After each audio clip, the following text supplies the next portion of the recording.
En el nombre del Padre, y del Hijo, y del Espíritu Santo. Amén. Ven, Espíritu Santo, llena los corazones de tus fieles y enciende en ellos el fuego de tu amor. Envía, Señor, tu Espíritu, y todo será creado, y se renovará la paz de la tierra. Espíritu Santo, fuente de luz, ilumínanos. En nombre del Padre, del Hijo, y del Espíritu Santo. Amén. Bienvenidos, queridos hermanos. Tenemos un tema sobre la mesa que me parece no nada más bonito, sino importante y además necesario. Hablar de las mujeres a partir de la Sagrada Escritura, particularmente del Evangelio.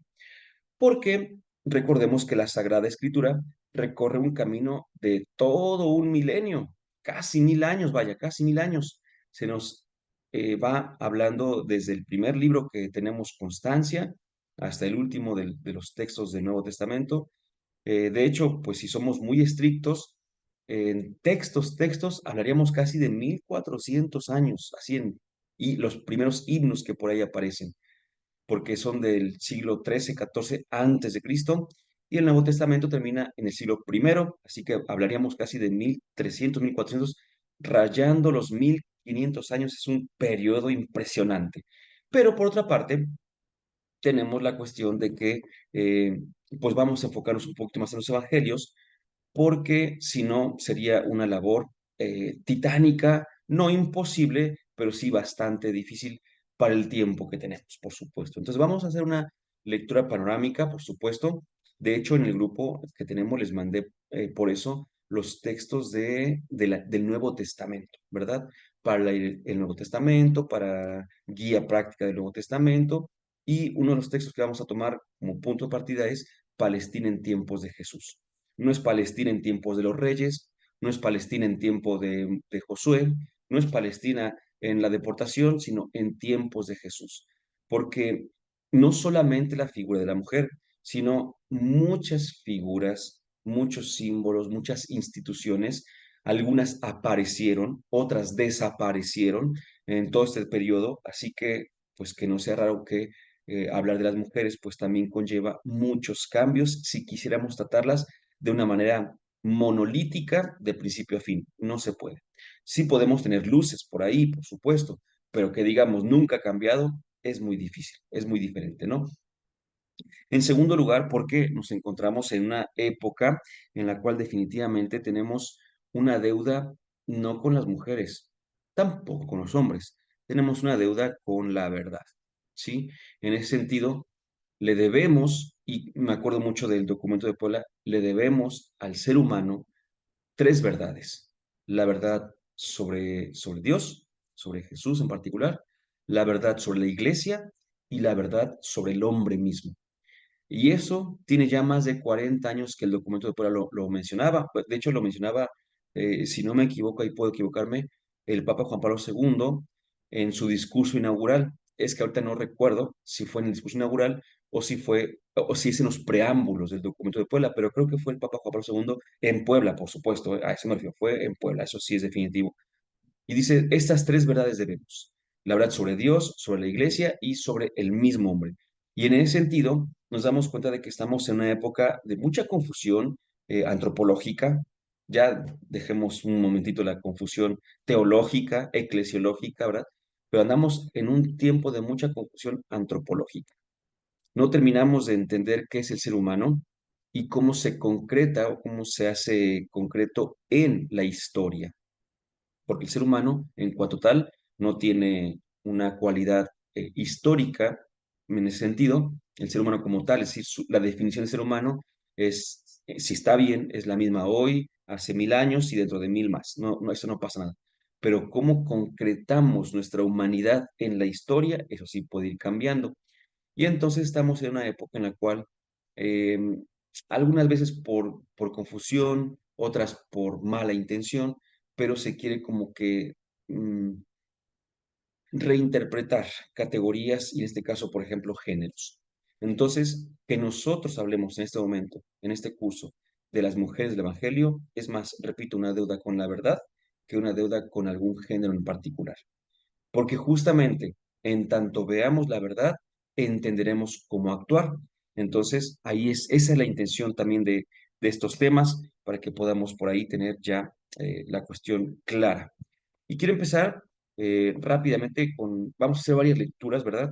Pero una cita de Benedicto XVI me gustó mucho porque escribe, perdón, él algo muy sencillo, muy concreto. Digo, dijo más, por supuesto, ¿no? Pero obtuve solamente esa parte. Y me gusta porque retoma el discurso también de Juan Pablo II en uno de sus documentos más famosos sobre las mujeres, ¿sí? Vamos para allá, dice Benedicto XVI y cita a Juan Pablo II. La historia del cristianismo hubiera tenido un desarrollo muy diferente si no se hubiera contado con la aportación generosa de muchas mujeres. Por eso, como escribió mi venerado y querido predecesor Juan Pablo II en la carta apostólica Mulieres Dignitatem, la Iglesia da gracias por todas las mujeres y por cada una. La Iglesia expresa su agradecimiento por todas las manifestaciones del genio femenino, aparecidas a lo largo de la historia, en medio de los pueblos y de las naciones.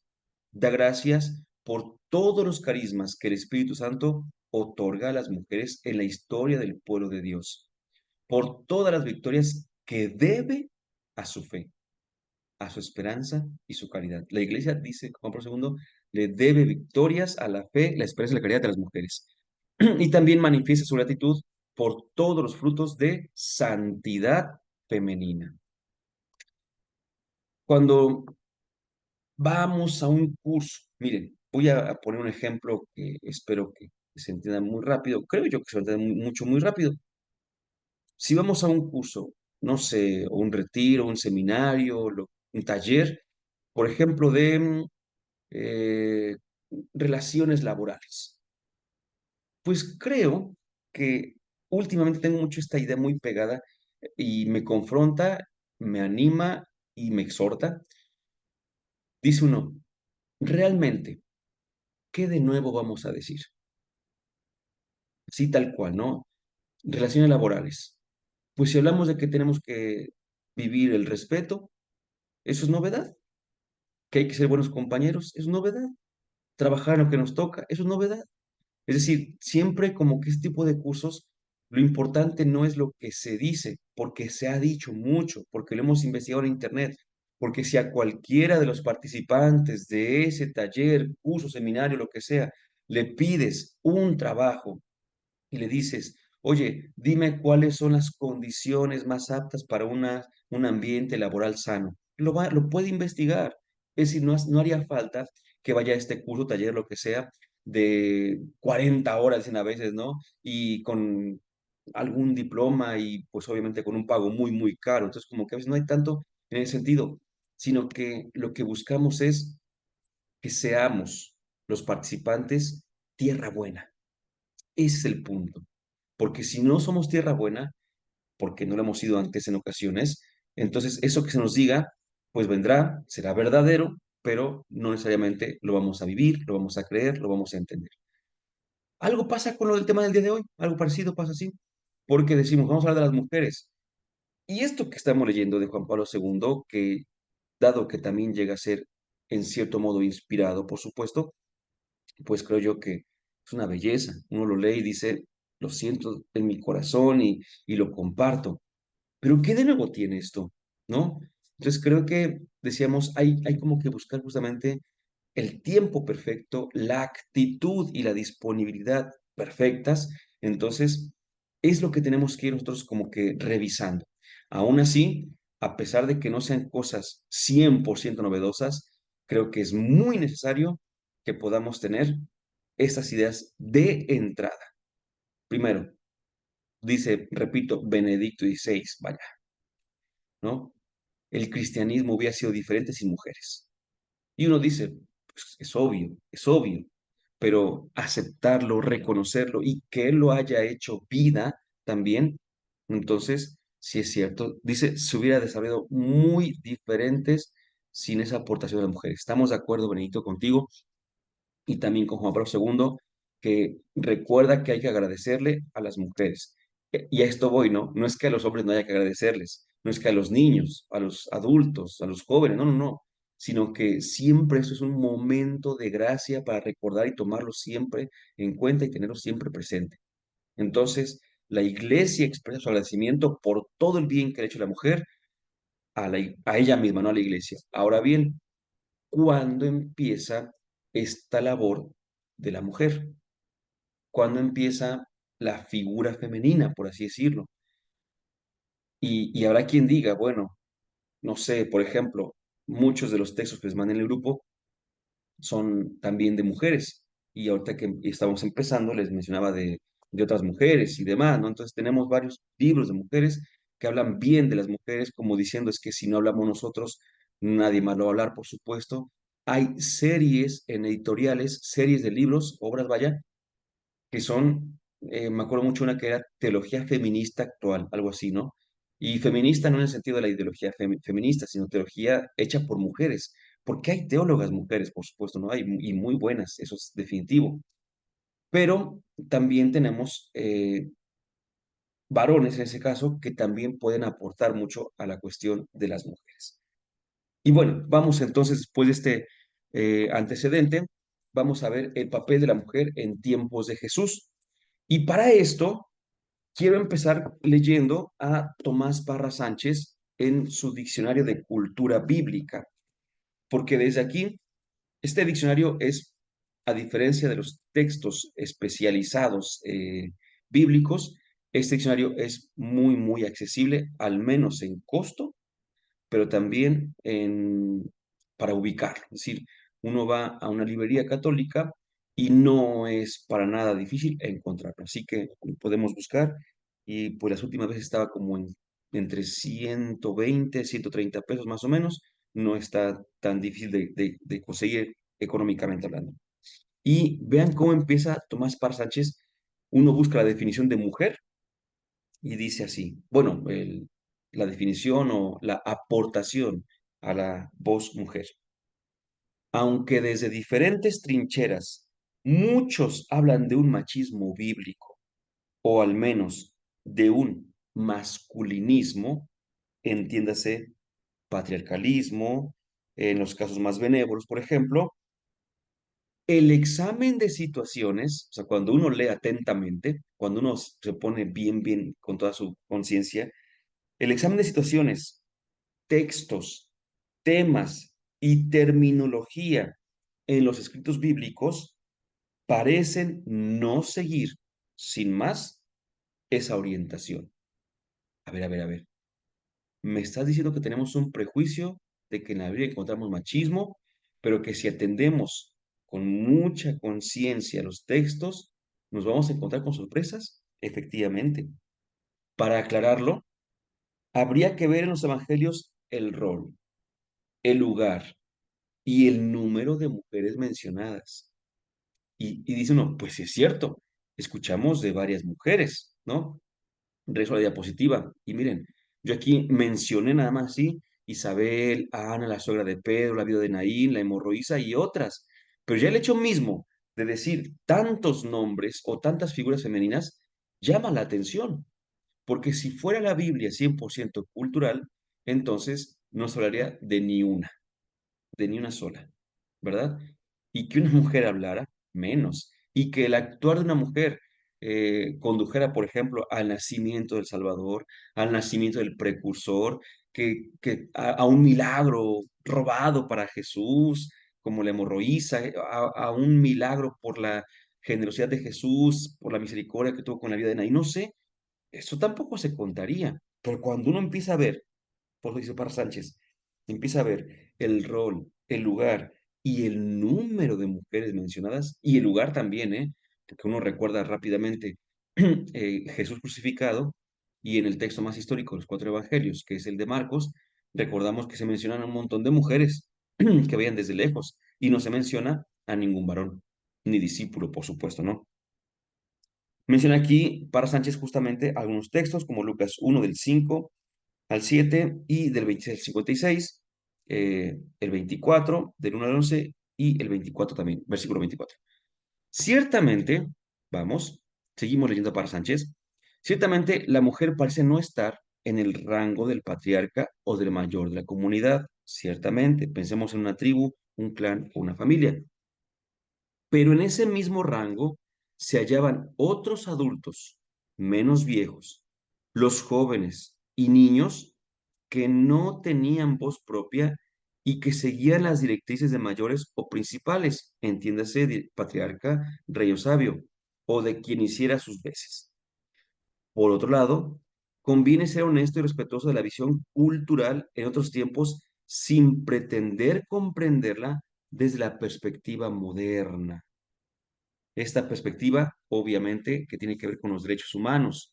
Pues claro, decimos hoy, si te discriminan por ser mujer, ¿no? En un trabajo y demás, no digo sí o no, no digo que esté bien o mal, solo menciono un dato que por ahí en estos últimos días, estamos en julio del 2024, por ahí se dejó ver, no sé si alguno de ustedes lo pudiera recordar o incluso corroborar, yo la verdad es que no me metía más, pero vi que varias personas lo compartieron, en el ataque que hubo a Donald Trump, si recuerdan, hace unos días, que estaban pues así como en una reunión y demás, y pues que alguien le disparó, ¿no?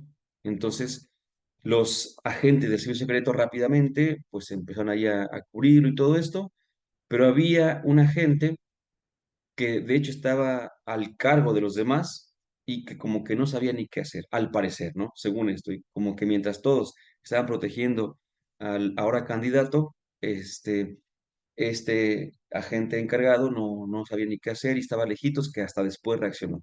Y era una mujer, ¿no? Esta gente. Y en segundo lugar, dicen que le habían puesto por eso de la famosa como que paridad de laboral y todo esto, que tenía que haber alguien allí a fuerza que fuera mujer, ¿no?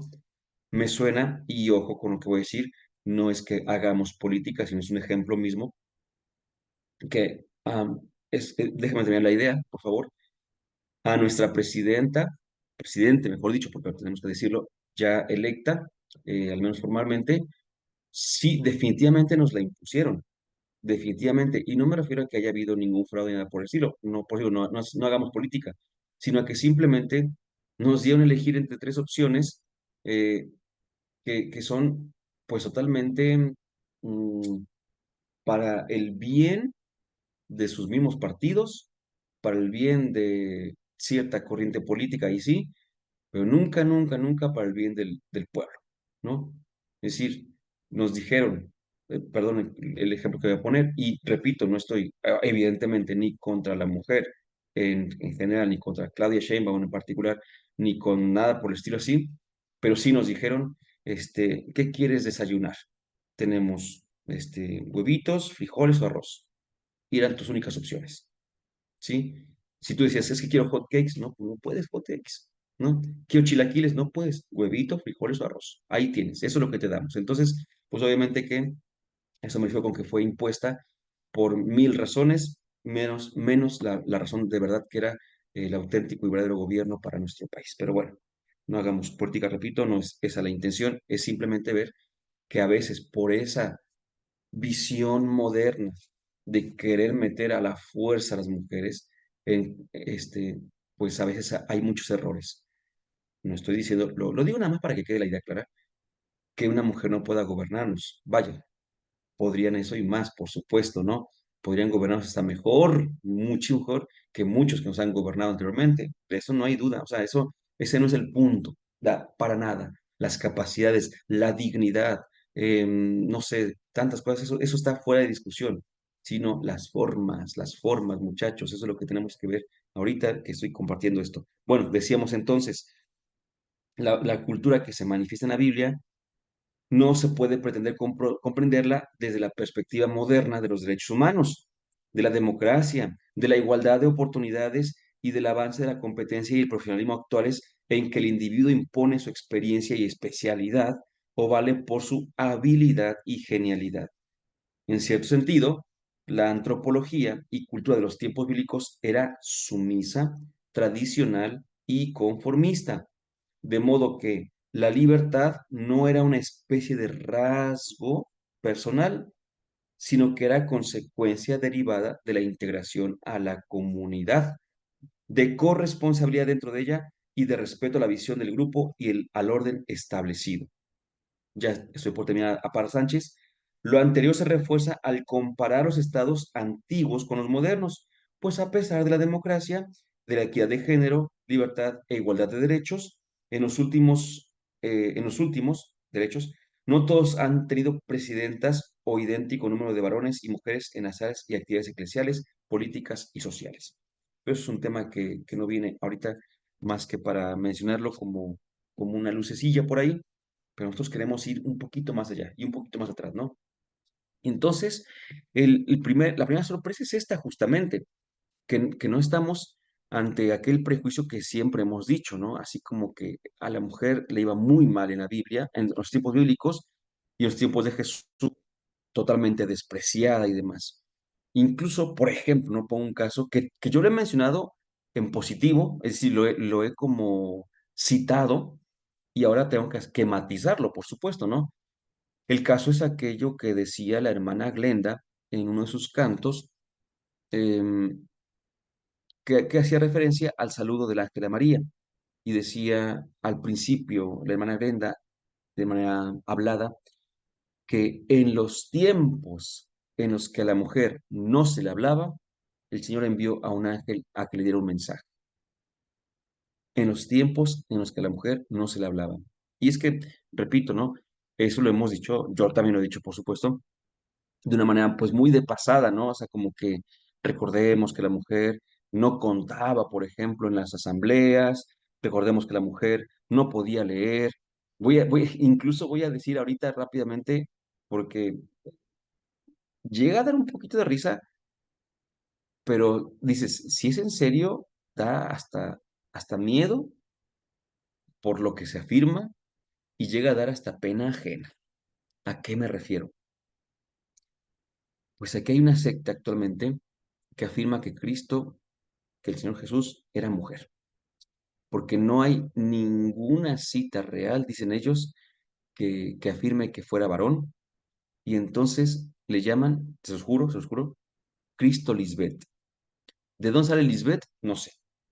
Bueno, a ver, ya creo que ya me acordé. Cristo Lisbeth es como que escuche, pero digo, da risa, pero daría miedo porque lo dicen en serio.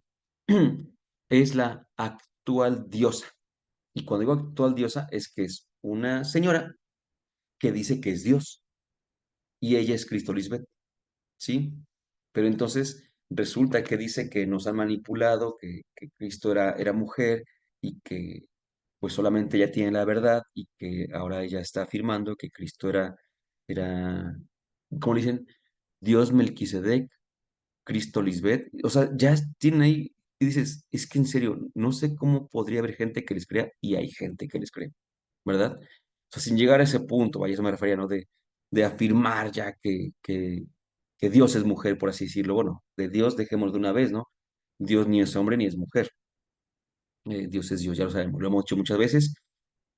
Hay una cuestión con el Espíritu Santo, por ejemplo, que es muy bonito, porque el, es- eh, como llamamos al Espíritu Santo, en hebreo es Ruach, en griego es Neuma y en latín es Spiritus.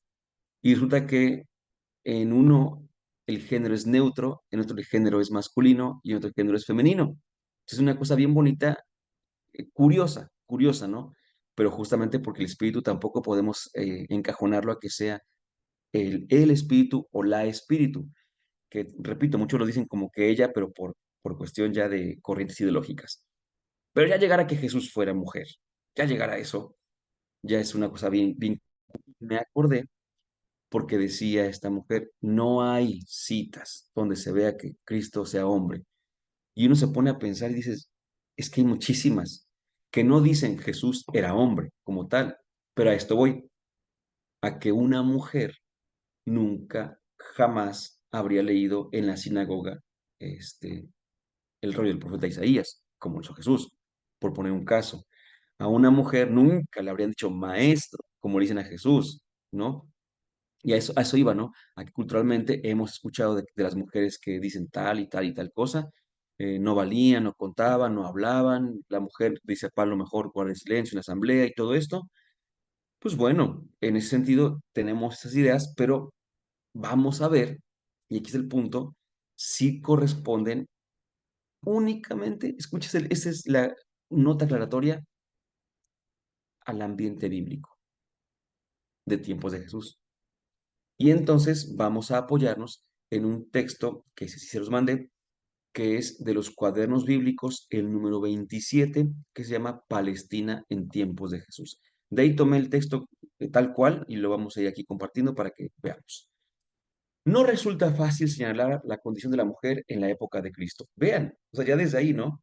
Ya tenemos ahorita rápidamente dos fuentes, rápidamente, ¿no? Dos fuentes.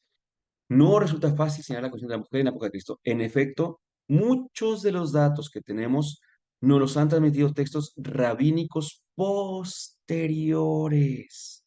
A esto, por eso digo, de tiempos de Jesús. Parece ser que eso que llamaríamos justamente antifeminismo fue creciendo durante el siglo II de nuestra era, tanto en el judaísmo, ojo, como en el cristianismo. Antes de esa fecha era mucho menos acentuado y todos sabemos el éxito que tenían los fariseos del siglo II en los ambientes femeninos. Tómala. Y dice uno, pues es que lo entiendo, de verdad que lo entiendo.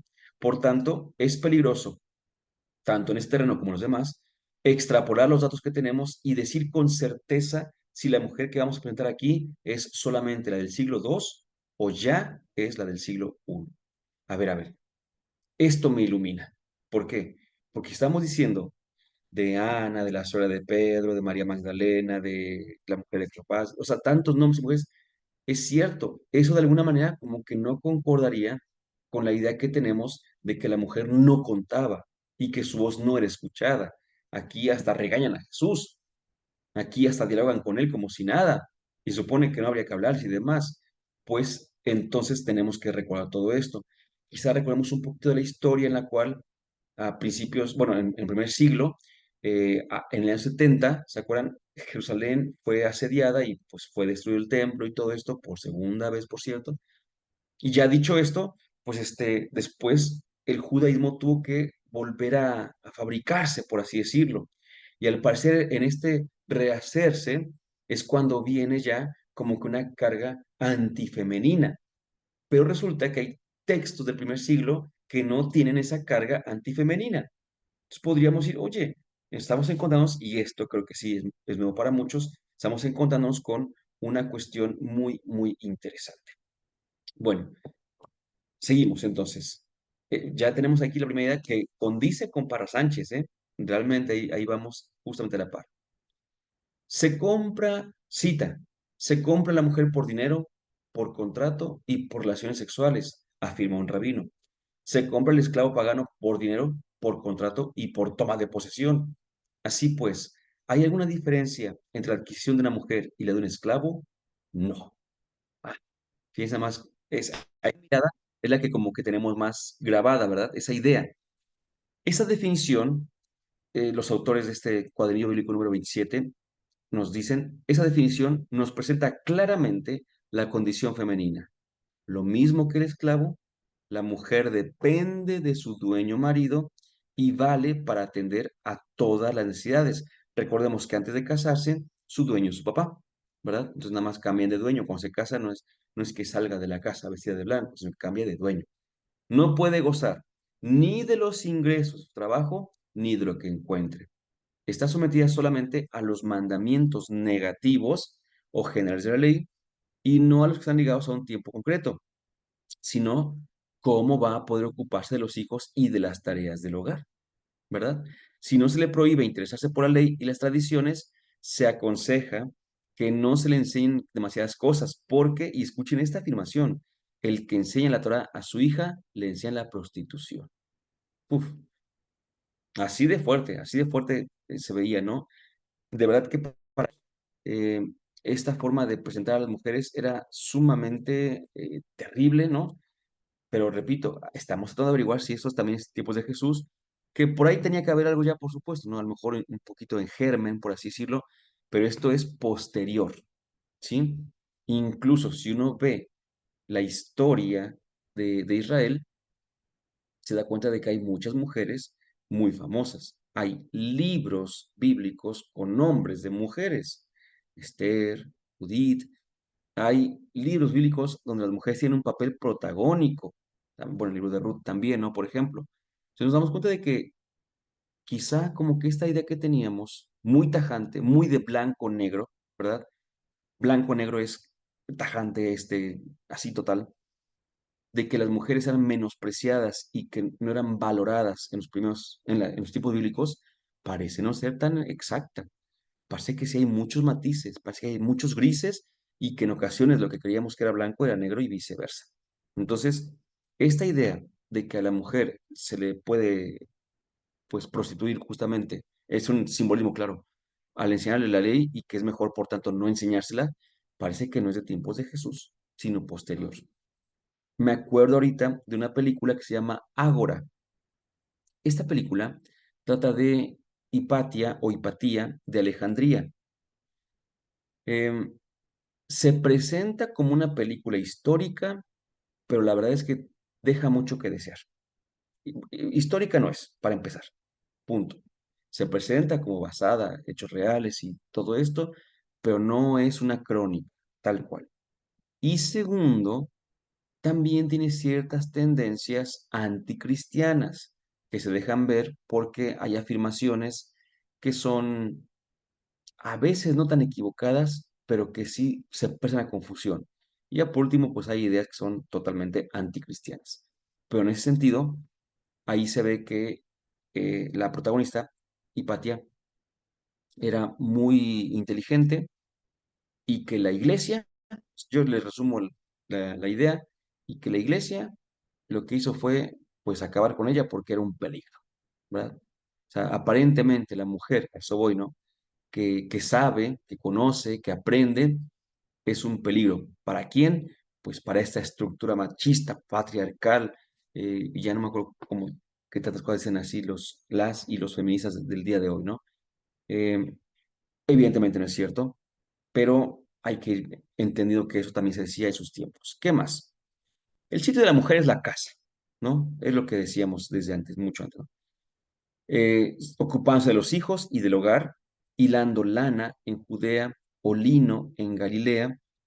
Y aquí hay un punto importante, que solo se los voy a dejar así como para un piconcito, para otro tema, ¿eh? Para otro tema. Lino y lana. Lana en Judea, lino en Galilea. ¿De dónde viene la lana? De las ovejitas. ¿De dónde viene el lino? De las plantitas.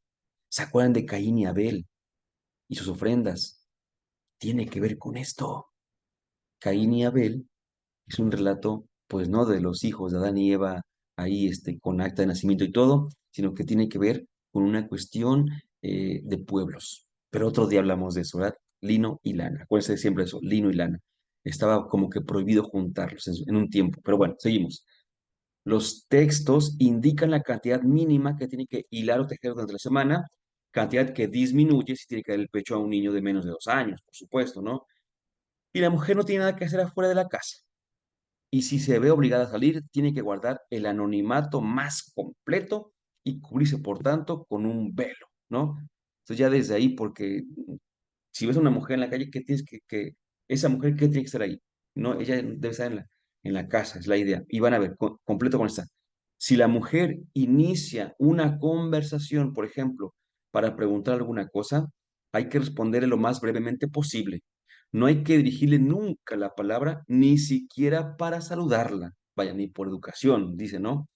Nunca, escucha, nunca se le admite a un tribunal, ante un tribunal como testigo y mucho menos como juez.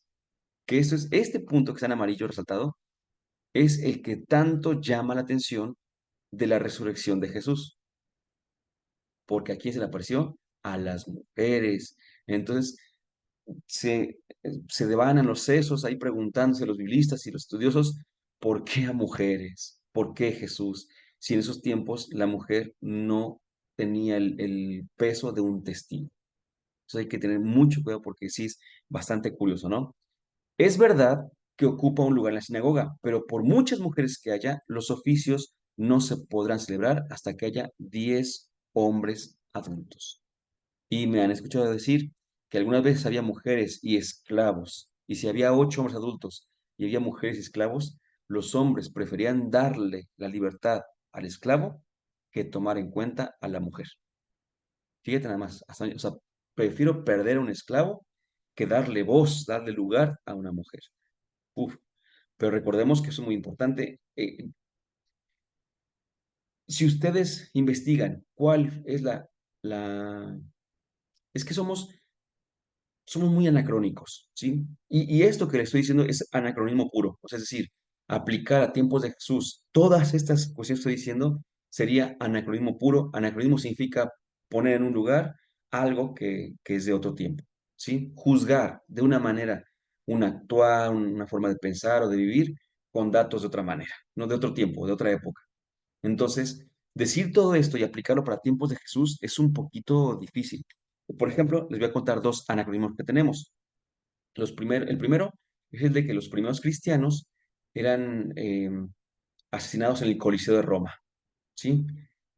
Y dice uno, pero sí es cierto. A ver, estrictamente hablando, no, porque en tiempos de Jesús y de los primeros cristianos no existe el Coliseo, ¿verdad? Entonces, cuando existió, sí, sí hubo cristianos que fueron allí agredidos, eso sí, pero nosotros tenemos la idea de que todos los primeros cristianos, cuando llegaban a Roma, se los llevaban al Coliseo, y eso no es.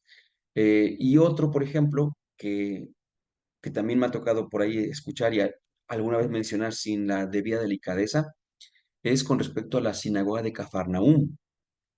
Actualmente se sabe que la sinagoga más grande que se ha encontrado es la de Cafarnaúm. Era una sinagoga un atrio increíble. O sea, para hacer una sinagoga, que eran pues lugares pequeños, esta cosa era tremenda. Pero es que Cafarnaúm era un lugar importantísimo. Y entonces luego viene ahí el enlace. Claro, y por eso Jesús, nuestro Señor, se fue a Cafarnaúm y ahí puso su casa de campaña, ¿verdad? Su casa de campaña en el sentido de que ahí vivía con Pedro y que andaba, de ahí se movilizaba para todas partes. Pero resulta que estos restos de la sinagoga de Cafarnaúm, como la más grande que es, eso es cierto, es muy cierto, son de siglos posteriores. Entonces no se sabe con exactitud si en tiempos de Jesús era la más grande. No se sabe cuál era su extensión, porque justamente las actuales ruinas, restos, pues han quitado todo lo que pudo haber sido antes. Entonces, si yo les digo, sí, es que Cafarnaúm era muy importante, tenía la sinagoga más grande, escucha, por eso Jesús ahí se puso su punto de partida para su ministerio público. Estoy diciendo una imprecisión histórica porque en tiempos de Jesús no sabemos si era la sinagoga más grande, ¿verdad? Entonces, es mínimo, pero a eso me refiero con que somos muy anacronistas en ese sentido. Por eso es que es importante ver todo esto, porque qué tal si hablamos y siempre echamos abajo a las mujeres y de repente te das cuenta con que la mitad del Evangelio habla de mujeres y habla muy bien de ellas. Entonces, ¿de qué se trata esto? Pues es que estábamos ante una mirada muy dispersa, ¿no? Aquí justamente tenemos, esto sí es cierto, en el famoso templo, ¿se acuerdan? Los patios. Les quise poner aquí porque muchas veces hablamos y decimos cómo estaba construido y tratamos de hacer una como indicación visual y no siempre es tan fácil, ¿no? Eh, Miren nada más, aquí está la parte de lo que se llama el Santo de los Santos, el Kadosh Hekadoshim, que es el número uno. Aquí, si ya se logra ver el puntero del mouse, está aquí, ¿verdad? El número uno. Y ahí dice Santo de los Santos. Ahí estaba justamente el, la presencia total de Dios. Entre el uno y el 2 aquí es donde estaba la cortina, el velo, ¿verdad? Este ya es el santo, ya no es el santo de los santos, pero sí estaba separado. Bueno, después viene el número 3 que es el altar. Aquí ligeramente se ve porque este cuadrito, el 3 lo tiene dentro del cuadrito, pero está aquí. El 4 es el patio de los sacerdotes, ¿sí? Hasta aquí llegaban únicamente los sacerdotes. En el uno se dice el sumo sacerdote, una vez al año. En el 4 los sacerdotes. En el 5 está el patio de Israel, pero de los hombres, por supuesto. Hasta aquí llegaban los hombres, del 5 no podían pasar al 4, solamente pasaban los sacerdotes. Luego el 6 era el patio de las mujeres, más lejano todavía. Y luego el 7, que era todo lo demás, era el patio de los gentiles. Entonces, obviamente los gentiles podían llegar aquí, no pasar más. Las mujeres llegaban aquí, no pasaban más allá. Los hombres llegaban aquí, no pasaban más allá. Los sacerdotes aquí no pasaban, hasta el sumo sacerdote que era el único que pasaba. Pero entonces, sin contar a los gentiles, que pues no eran de la fe de Israel, por supuesto, ¿quiénes eran los más alejados en el culto, por así decirlo? Las mujeres. Hasta allá, ¿no? Permítame hacer como que una comparativa. Y si hoy vamos a una misa en una capillita, sobre todo en una capillita rural, ¿no? Pues quienes sientan hasta adelante son las mujeres, siempre, siempre, siempre, y hasta atrás los varones. Y si no hay lugares, hasta parados se quedan ahí con su cara toda enojones y demás, ¿no? Repito, en un ambiente rural que es donde todavía se ve más la distinción de la fe de las mujeres y la fe de los varones, ahí se quedan, ¿no? O también me ha tocado que de repente todo un lado es de mujeres y el otro lado es de varones. Y dices, bueno, pues están todos solteros, ¿no? Ahí está mi esposa, ahí está mi esposo, ¿no? Pero pues así está en su mente, así se ha configurado y así se han sentado, ¿no? Pero pues bueno, ahí está para que veamos. Seguimos entonces. La mujer además debe aceptar que su marido, fíjate nada más, comparta su afecto con otras mujeres, esposas o concubinas, incluso mujeres esclavas.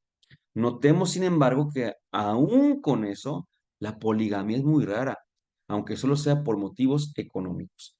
Pero raro no significa que nunca se dio, y tenemos casos muy particulares y muy conocidos, como de los reyes, ¿se acuerdan? Que llegaban a tener 100, 200, 300 mujeres, vaya, y demás, ¿no? El punto aquí es que, si ustedes recuerdan, tenemos los 10 mandamientos, pero los 10 mandamientos tuvieron que ser explicados. Y entonces en el Levítico, entre otros libros, vienen las explicaciones del mandamiento. ¿Qué significa tal cosa? No, pues tal y tal y tal y tal y tal. Y así hacemos más y más carga, más y más carga. Entonces, por ejemplo, yo veo que hoy lo dicen como chiste, pero curiosamente es de las mejores interpretaciones que puede haber. Cuando dicen actualmente algunas mujeres, es que el mandamiento dice que no desearás a la mujer de tu prójimo, pero el mandamiento no dice que no desearás al hombre de tu prójima, ¿no? Lo escucho de algunas amigas que lo dicen así como que en broma, pero también entre broma y broma la verdad se asoma, por supuesto, ¿eh? A lo que voy es a que, pues curiosamente tienen razón. El mandamiento es con la mujer del prójimo. De hecho, el mandamiento, hoy lo interpretamos, claro está, tenemos que, por supuesto, ¿no? Pero el mandamiento no dice nada en contra de las mujeres que no son de ningún prójimo, ¿sí?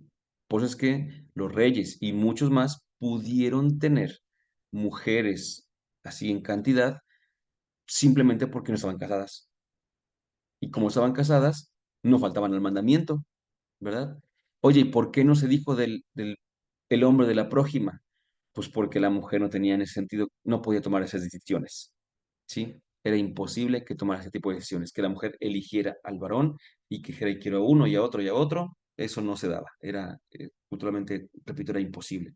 Por eso dice que la mujer pues debe aceptar que su marido comparte su afecto con otras mujeres, esposas o concubinas, incluso mujeres esclavas, y aquí resuena el nombre de Abraham, de inmediato, ¿no?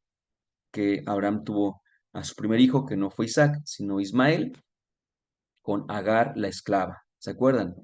Y nos resuena también muchísimo el nombre de Jacob, este, o Israel, por supuesto, con sus 12 hijos, ¿se acuerdan? Que él se quería casar con Raquel, pero trabajó 7 años por ella y la noche de su boda, el papá de Raquel le dijo, aquí está mi hija, y el otro día descubre que no era Raquel, sino que era la hermana Lía, y, y entonces Lía ya estuvo con él y le dijo el papá, bueno, te la doy por otros 7 años de trabajo, y la quería tanto que trabajó otros 7 años, le dio las 2 hijas, y resulta que Lía empezó a tener hijos y Raquel no podía tener hijos, le dio a su esclava, a Bilhá, y como Lía ya estaba embarazada y tenía hijos, no puede darle otro en ese momento, le dio a su esclava, Silpa, total que se metió con cuatro por lo menos, ¿no? Así rápidamente. Y esto que para nosotros es una cosa tremenda, para ellos era una cosa que podía darse. Así que no hay ningún inconveniente en ese sentido. Pero me parece muy interesante la anotación que tienen, que a pesar de todo, la poligamia era muy rara, ¿sí?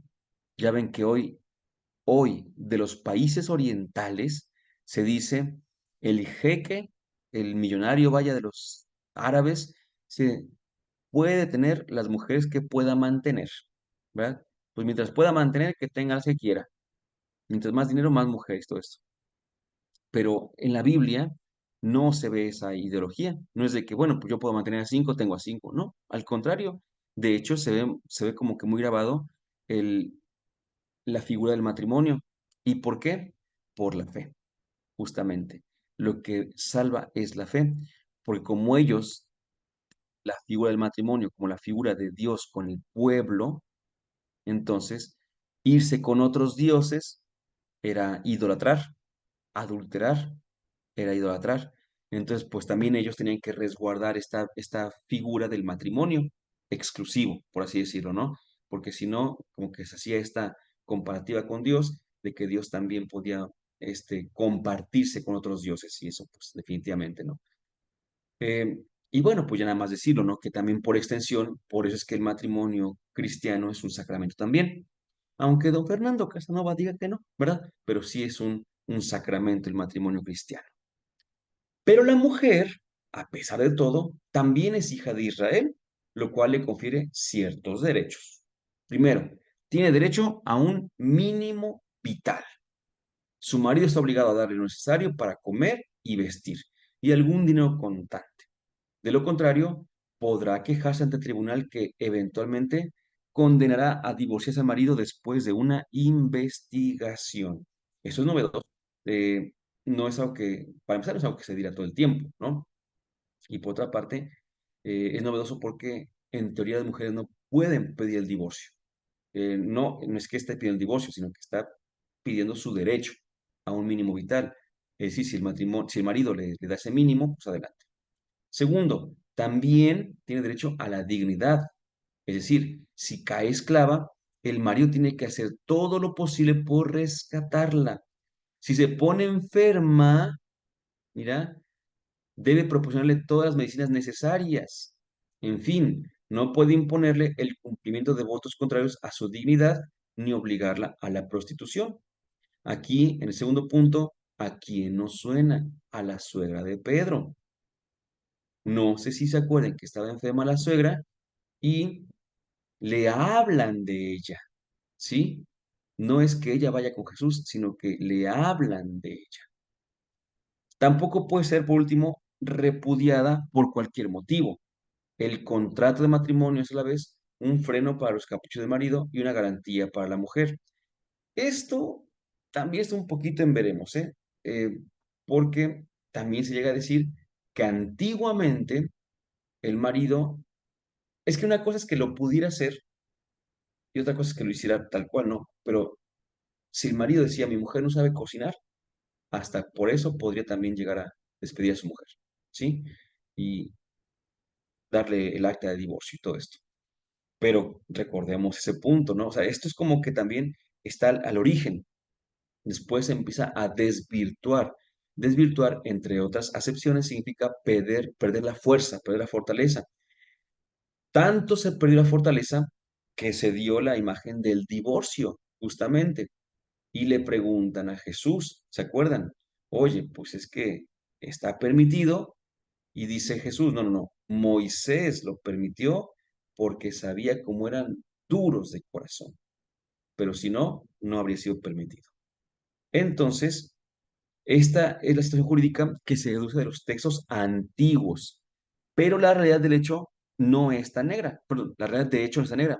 Sobre todo en el campo vemos a las mujeres ayudando a sus maridos. Aquí recordamos a Ruth y todas las mujeres, Noemí, y demás, que ayudaban en la recolección de los pastizales, por así decirlo, ¿no? ayudando a sus maridos en las faenas agrarias. Otras dirigen un comercio. Pues es que si nos ponemos ahí a ver, sí es cierto, ¿no? El amor conyugal es apreciado y sabe transfigurar todas las leyes, de forma que frente a las diversas críticas o razones que se aducen para desconfiar de las mujeres en la literatura antigua, se puede oponer una balanza exactamente contraria en otros textos, ¿sí? Es decir, si la ley dice, "Eh, no vamos tan lejos, pues con José y María. Si la ley dice, hay que apedrearla, ¿qué es lo que hace José? Transfigura la ley, usando la expresión que tenemos aquí, la transfigura, la cambia y dice, pues la recibo, ¿no? Al final de cuentas, por supuesto, ¿no? La recibo y con ella hacemos la Sagrada Familia. O sea, imagínate hasta dónde llegamos. No olvidemos tampoco las diferencias que proceden de la situación social, por cierto, ¿eh? De la posibilidad o dificultad de tener servidores y criadas. En algunas ciudades, el hecho de que las familias judías tengan que alternar con familias paganas de mentalidad grecorromana, en donde la mujer tiene una condición muy distinta, debió crear problemas e influir en sentido más o menos positivo o negativo. ¿Sí? Sí, o sea, os digo, no es blanco, negro, hombre, mujer, hombre, todo esto exactamente, mujer, todo esto. No, no. De hecho, a pesar de que pues tampoco tenían la de ganar, ¿verdad? Por supuesto, a pesar de eso, pues sí es cierto que tampoco es que fuera lo peor, ¿no? Así eh, recordamos, ¿no? Que alguien decía, si Dios te quiere castigar, decían así, ¿no? Te casarás con una betlemita, no, perdón, con una nazaretana. Si Dios te quiere castigar, vas a tener una hija. Si Dios te quiere castigar, o sea, como que hay ese tipo de cosas en las cuales se decía de la mujer como algo negativo o despectivo. Pero también vemos que la mujer tiene un papel tanto muy importante concretamente como simbólicamente, o mejor dicho, como teológicamente, porque es gracias a la mujer que se ha logrado conseguir hasta la salvación, ¿sí? Y no me refiero a María exclusivamente, sino a muchas otras mujeres. Tan es así que en la genealogía de Jesús, según San Mateo, aparecen mujeres y mujeres que no eran así como que el- la figura para seguir, ¿no? Para todos, para imitar. Sin embargo, y esta cita me pareció maravillosa y con esa concluimos la primera parte del Papa Francisco, es que es preciosísima. Si queremos saber qué es la humanidad sin la mujer, qué es el hombre sin la mujer, lo tenemos en la primera página de la Biblia. Es soledad. El hombre sin la mujer está solo. Y recordamos el Génesis, no es bueno que el hombre esté solo, ¿verdad? La humanidad sin la mujer está sola. Una cultura sin la mujer está sola. Donde no está la mujer, hay soledad. Soledad árida que genera tristeza y toda clase de daño a la humanidad. Donde no está la mujer, hay soledad. Y repito, ¿no? Hay cosas que se pueden decir justamente en el sentido para el ser humano varón, pero en este caso tenemos la vista sobre el ser humano mujer. Y es que efectivamente, en las páginas bíblicas, en el segundo relato de la creación, nos damos cuenta de que Adán, a pesar de la tierra fértil que le rodeaba, porque ya estaba todo muy bonito, y a pesar de que él mismo era tierra, tierra fértil, porque Adán de, eso, de hecho significa sacado del barro, él no iba a poder tener descendencia solo, ¿sí? Por eso es que Dios crea a la mujer. La mujer no es tan solo la posibilidad, sino la realidad de, uno, la compañía o ayuda adecuada, pero dos, la generación sucesiva. Evidentemente, las mujeres también necesitan del ser humano, varón, para, eh, para procrear. Pues, vaya, no, no hay de otra, ¿no? Pero creo que es posible admitir una fecundidad, una eh, procreación que tiene que ver más con la mujer, con esa figura e identidad femenina, que con el varón. ¿Sí? Vamos a dejar aquí de momento, decimos juntos, Dulce Madre, no te alejes, tu vista en todas partes. Ven con nosotros a todas partes y nunca solo nos dejes. Ya que proteges tanto como la Madre, a su el Padre, el Hijo y el Espíritu Santo. Amén.